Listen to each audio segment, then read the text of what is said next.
David, I want to ask you, what's the biggest difference between joint sword A, when we saw back in May, and joint sword B that we just saw on Monday?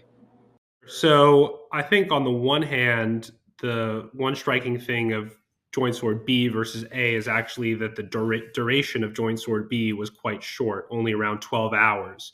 And so I think that, on the one hand, that's maybe less of a concern because you get into questions if it's a multi-day exercise about whether or not it's really a de facto blockade and whether it's going to interfere with international shipping in the Taiwan Strait and Taiwan's ability to import critical goods. What was more concerning about joint sword B versus A, though, was the involvement of the China Coast Guard.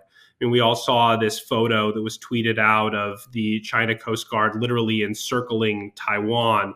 And, that is consistent with Chinese actions over the last couple of years, which is to use its law enforcement or lawfare toolbook to essentially try to assert that this is a domestic law enforcement matter, that the Taiwan Strait is not international waters, it's an internal waterway, and that, it controls the airspace and the seas around Taiwan.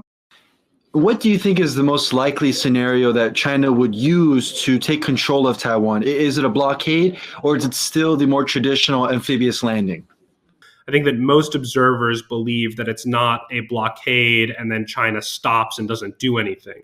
I think that many believe that it's a blockade that rolls into these other elements like, joint firepower strikes on Taiwan, softening up the island for an amphibious assault. So I don't believe that Beijing is going to implement a blockade, sit back and wait until Taiwan buckles, because I think that one of the conclusions that it has drawn, especially after Russia's invasion of Ukraine, is that time is not on its side.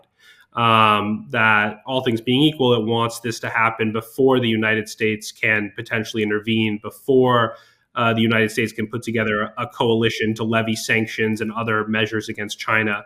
So, I don't think it's an either or question anymore. I think it's a question of sequencing and timing of the various elements.